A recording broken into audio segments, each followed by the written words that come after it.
ሰብአ ሰገል መጡ ሊሰግዱ በሙሉ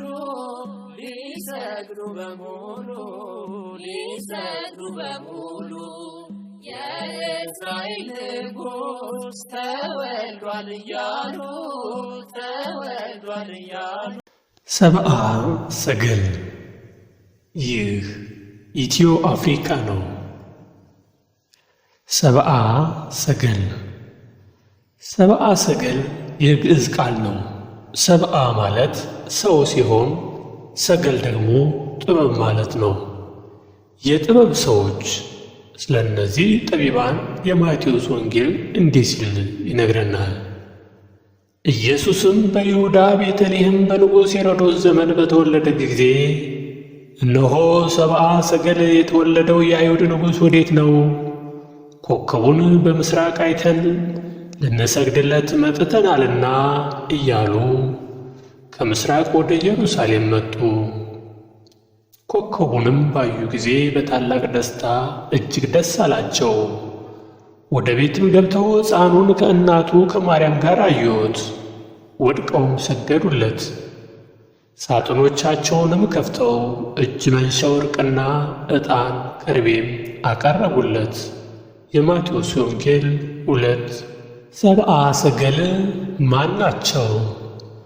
ታላቁ የቤተ ክርስቲያን መምህር አለቃ አያሌው ታምሩ የኢትዮጵያ እምነት በሦስቱ ሕግጋት በተባለው መጽሐፋቸው የእነዚህ ጠቢባን ስም ሚሊቹር፣ ማንቱሶራ፣ በዲዳስፋር እንደሆነ ሲገልጹ የምዕራባውያንን ታሪክና የሃይማኖት ሊቃውንትን ደግሞ እና የስማቸውን ልዩነት ያለ ቢመስልም ዞሮ ዞሮ ያው ነው፣ ብዙም አይራራቅም ይላሉ። በርካታ ውዝግብ ያለው ግን እነዚህ ጠቢባን የየት ሀገር ዜጋ ናቸው የሚለው ላይ ነው። አለቃ አያሌው ሦስቱም ኢትዮጵያውያን መኳንንት መሆናቸውን ሲያስተምሩ፣ ሌሎች ደግሞ አንዱ ነጭ፣ አንደኛው ኤዥያዊና ሌላኛው ደግሞ ኢትዮጵያዊ እንደሆኑ ይናገራሉ። በርካታ የምዕራባውያን ሊቃውንትም የአለቃ አያሌውን አስተምሮ ይደግፋሉ። ሌሎቹ የምዕራባውያን ታሪክ ጸሐፊዎችና የሃይማኖት ሰዎች የሚስማሙበት ታሪክ ደግሞ ለጌታችን የእጅ መንሻ ያቀረቡት ሦስቱ ጠቢባን ኢትዮጵያዊው፣ ኤዥያዊውና ነጭ ናቸው ይላሉ። ከሦስቱ በዕድሜ አነስተኛ የሆነው ነጭ ሲሆን ያቀረበውም ስጦታም ከርቤ ነው። ሁለተኛው ከአረብ ወይም ከኤዥያ የመጣ ሲሆን ያቀረበውም የወርቅ ስጦታ ነው። ሦስተኛው ደግሞ ያለ ጥርጥር ኢትዮጵያዊ ሲሆን ያቀረበውም ዕጣን ነው በማለት ያስተምራሉ። ሁሉም የታሪክም ሆነ የሃይማኖት ሊቃውንት ያለ መከፋፈል የሚስማሙበት ነገር ግን አንድ ነው። ከሦስቱ አንዱ ኢትዮጵያዊ ነው የሚለውን ሁሉም ይስማሙበታል። ለሰብአ ሰገል ትንቢት ምን ተነግሮ ነበር? እስኪ እንመልከተው። ሰብአ ሰገል። ስለ ሰብአ ሰገል የተለያዩ ትንቢቶች በመጽሐፍ ቅዱስ ውስጥ ተጽፈዋል። ልበ አምላክ በመባል የሚታወቀው ንጉሥ ዳዊት ማን ጌታችን መድኃኒታችን ፊት ቀርቦ እንደሚሰግድና ማን የእጅ መንሻን ይዞለት እንደሚመጣ እንዲህ ሲል በትንቢት ተናግሮ ነበር። በፊቱም ኢትዮጵያውያን ይሰግዳሉ፣ የተርሴስና የደሴቶች ነገሥታት ስጦታን ያመጣሉ፣ የአረብና የሳባ ነገሥታት እጅ መንሻን ያቀርባሉ። መዝሙር 72 9-11። እዚህ ላይ ቅዱስ ዳዊት የሳባንና የአረብ ነገሥታት ብሎ ነው የጻፈው። ሳባ የአረብ ግዛት ብትሆን ኖሮ የአረብ ግዛት የሆነችው ሳባ ብሎ ይጽፍ ነበር። ነገር ግን ሳባና አረብ የተለያዩ መሆናቸውን ለማስገንዘብ የሳባና የአረብ ነገሥታት በማለት መጽሐፉን ያጤናሉ። በመቀጠልም አበይት ከሚባሉት አንዱ የሆነው ነቢዩ ኢሳይያስ እንዲህ ሲል ትንቢት ተናግሯል። የግመሎች ብዛት የምድያምና የጌፌር ግመሎች ይሸፍኑሻል። ሁሉ ከሳባ ይመጣሉ፣ ወርቅና ዕጣንን ያመጣሉ፣ የእግዚአብሔርን ምስጋና ያወራሉ። ኢሳይያስ 62።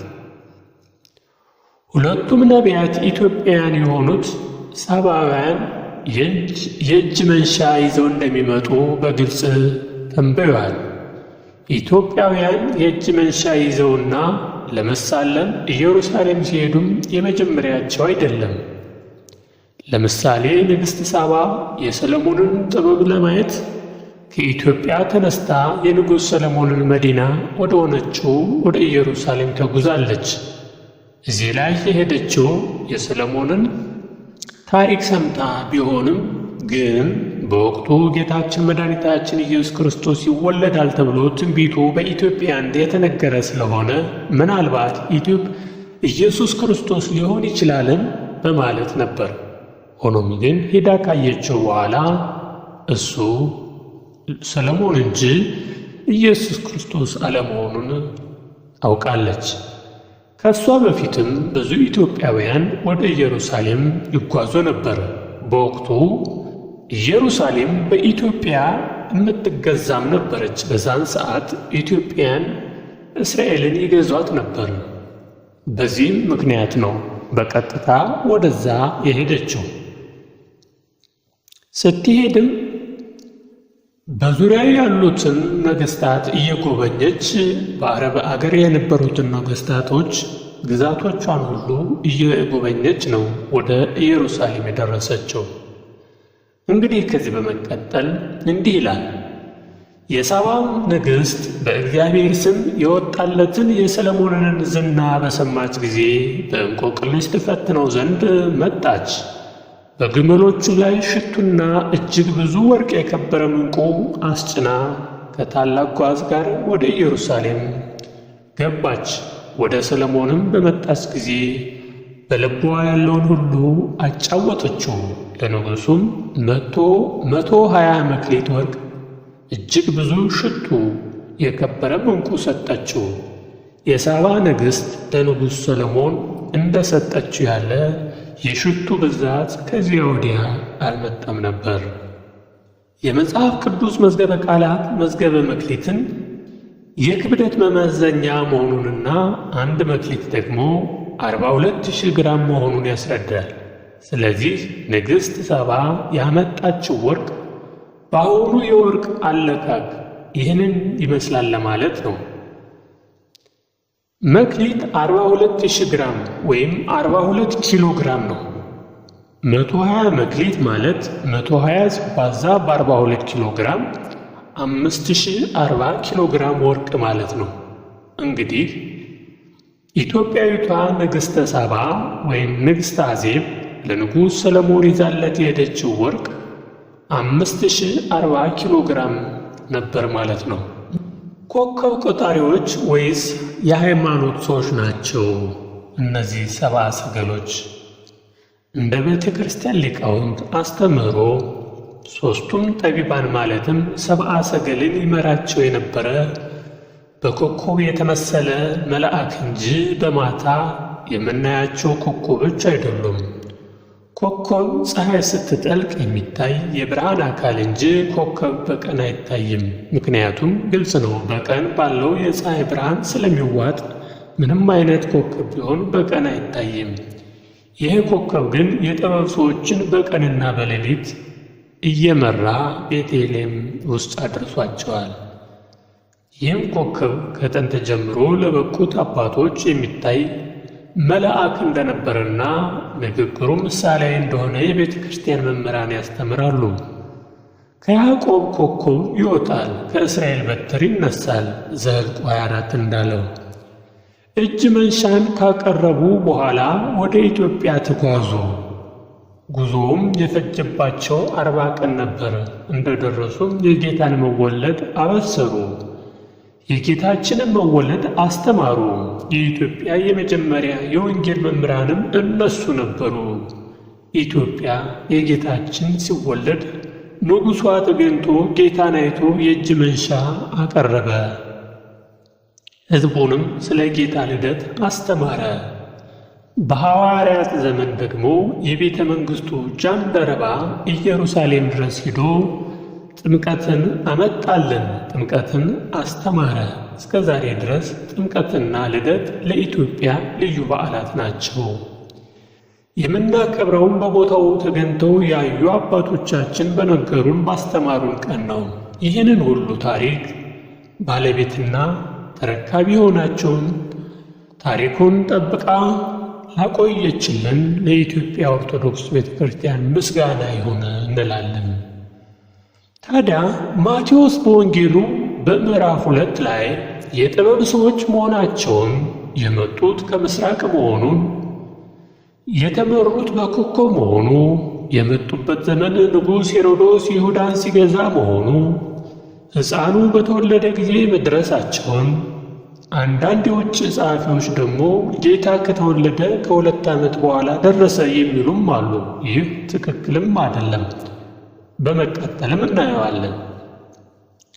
እንዲሁም ዕጣን፣ ከርቤና ወርቅ የእጅ መንሻን መስጠታቸውን በኋላም ደስ ብሏቸው በሌላ መንገድ ወደ መጡበት መመለሳቸውን ይነግረናል። መጀመሪያ የሚነሳው ጥያቄ እነዚህ ሰብአ ሰገል እነማን ናቸው የሚለው ነው። የውጭ አገር ሰዎች ናቸው ይላሉ፣ የመጡበትም አይታወቅም ይላሉ እና አንዳንድ ሀገር ወዳድ ሰዎች ደግሞ የታሪካችን ሁሉ ጠፍቶብን እንጂ ባለቤቶቹስ እኛ ነን ይላሉ። እንዲያውም መረጃ ይላሉ። ሰብአ ሰገል ኢትዮጵያውያን ነገሥታት ናቸው። ታላቁ ታሪካችን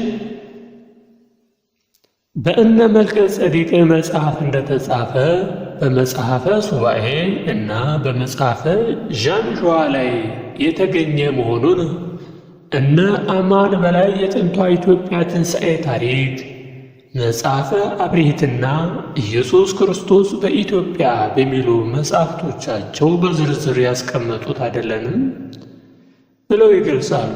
ይህም የእኛን ታላቅነት በሮማውያን ምቀኝነትና በአረቦች ተንኮል በመደበቁ ነው።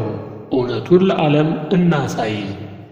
እንዲያውም ይላሉ ፕሮፌሰር ፍቅሬ ቶሎሳም እውነተኛ የአማራና የኦሮሞ የዘር ምንጭ በሚለው መጽሐፋቸው አስቀምጠውታል። እንዲያውም አሉ ዘረደሸትን ተመልከቱ። እሱ ጣና ዳር የነበረ የአማራና የኦሮሞ አያት የሰብአ ሰገልም አያት የነበረ ነቢይ ነው። ኢየሱስ ሲወለድ የልጅ ልጆች ስጦታ ወስደው እንዲያቀርቡ በራእይ ያየውን ኮከብ በወርቅ ሰሌዳ ስለው ማስቀመጡን፣ ከእሱ በፊት የደሸት አያት መልከ ጼዴቅ ካህኑ በምድር ላይ ታላቁ የእግዚአብሔር ካህን የኢትዮጵያን የክህነት ምንጭ በራእይ ተራራ ላይ በልጆቹ ጋር ሆኖ ያየው መሆኑ የነቢዩ ዳዊትና ኢትዮጵያዊቷን ኮከቡን በራእዩ ማየቷን በእነዚህ መጻሕፍት በዝርዝር ይገኛል። አሁን ድረስ ይህ ዘረደሸት ባህር ዳር ቀበሌ 14 ደሸት የሚባል ቦታ ለሕያው ምስክርነት ነው ይላሉ። እንግዲህ ከዚህ ላይ ታላቁ መልከ ጼዴቅ ካህን በኢየሩሳሌም በነገሰ ጊዜና እነ አብርሃምን ባሰገደ እንዲሁም በቤተ እስራኤላውያን ዙሪያ በነበሩት ሁሉ ይሰግዱለትና ያከብሩት እንደነበረ የሚታወቅ ነው። ከዚሁ በኋላ እንግዲህ ይህ ታላቅ ነቢይ ታላቅ መልከ ጼዴቅ አንዳንዶቹ 4 ልጆች አሉት። ከ4 ልጆቹም አንዱ ኢትዮጲስ የሚለው ኢትዮጵያን የመራት ነው ሲሉ፣ ሌሎቹ ደግሞ መልከ ጼዴቅ አልወለድም፣ ካህን ነው፣ በእግዚአብሔርም የተከበረ ነው። ስለዚህ የዘረደሸት ልጆች እነ ኢትዮጲስና ሌሎቹ የዘረደሸት ዘር የሚባሉት ከወንድሙ ከመልከ ጼዴቅ ወንድም የሚወለዱ እንጂ ራሱ መልከ ጼዴቅ ምንም ልጅ የለውም፣ ታላቅ ካህን ነው ይላሉ። ያም ሆነ ግን በዛን ሰዓት መልከ ጼዴቅ በነበረበት ሰዓት አብርሃም መጥቶ በሰገደለት ጊዜ የእግዚአብሔር ከልጅ ልጁ እስከ ኖህ ድረስ የወረደውን ሰብአ ሰገል አሁን አመጡት የሚባሉትን ዕጣኑን፣ ወርቁን እና ከርቤውን ሦስቱን በአንድ ላይ እያጠነ ዕቃውን ይዞ እንደነበረና ከዚህ በኋላ ይህን ዕቃ ይዘው ወደ ኢትዮጵያ ሂድ እንደተባለ አሁንም በእነዚህ የዘረደሽን ዘሮችና በዣንሸዋ መጽሐፍ እንደተገኘ ይገለጻል። እንግዲህ ሰብአ ሰገሎች አብዛኞቹ ኢትዮጵያዊ እንደሆኑ ነው። ሦስቱም ኢትዮጵያዊ ናቸው። ግን ሦስቱ ብቻ ሳይሆን ከነሱ ጋር የሄደ ብዙ ሺህ ሰራዊት እንደነበረም ይታወቃል። አንዳንዶቹ ደግሞ ታዜር የሚለውን ነገር ያመጣሉ። ታዜር ከጌታ ኢየሱስ ክርስቶስ ልደት በኋላ ከ30 ዓመት በኋላ ሄዶ ጌታ ኢየሱስ ክርስቶስ በተሰቀለ ሰዓትም እንደደረሰ ታላቅ ትምህርትም ይሰጣል። እንግዲህ ሰብአ ሰገል እነማን ናቸው የሚሉትም በኢትዮጵያውያን ዘንድ ይህን ይመስላል። መልካም ጊዜ፣ መልካም ገና ይሁንላችሁ። ይህ ኢትዮ አፍሪካ ነው።